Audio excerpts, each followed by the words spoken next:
its death in Venice. And a daredevil performance from Russia's last human cannonball. How you doing? All that still to come, plus some animals with a bit of a difference. But first, come with me and venture over to this side of the Blue Peter garden, because I would like you to meet the great Moscow State Circus's Andrei Anichkin. Now, the Blue Peter garden is about to witness the most spectacular feat it has ever seen in its lifetime. This here is only Russia's last human cannonball. We are honoured to have you here. We are going to fire him out of this rocket over the sky, over the Blue Peter garden. It's scary stuff, but you seem very calm. How do you feel, Andre? A little bit nervous. A little bit nervous, but just a little bit. I could see you were sort of limbering up there and doing stretches. What does one do in preparation for being fired out of a rocket? Same practice like an astronaut. What, an astronaut? Oh, so you have to learn to cope with G-force and all of that? Yeah?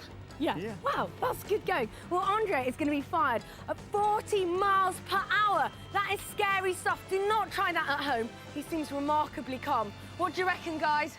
40 miles an hour? Can't wait to see that.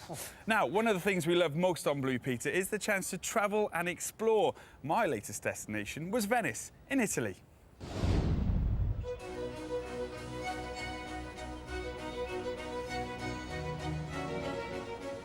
There's no doubt that Venice is one of the most painted, most photographed, most filmed and most written about places since time began.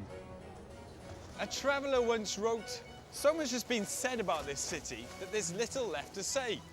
But that was back in 1494.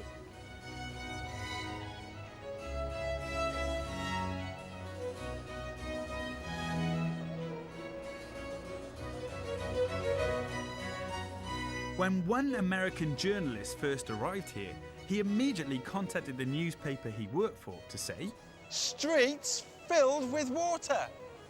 Please advise." that's because Venice is the city on the water.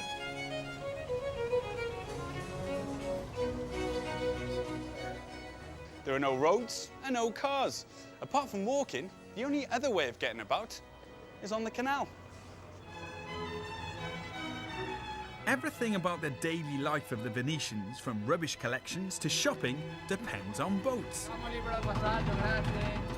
It's one reason why it's an expensive place to live.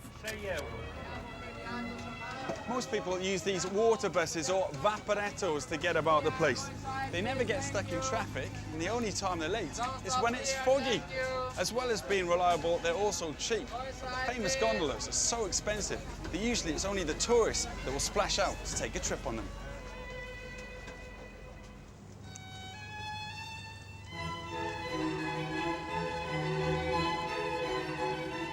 Paolo, a gondolier for 15 years, agreed to give me a lesson.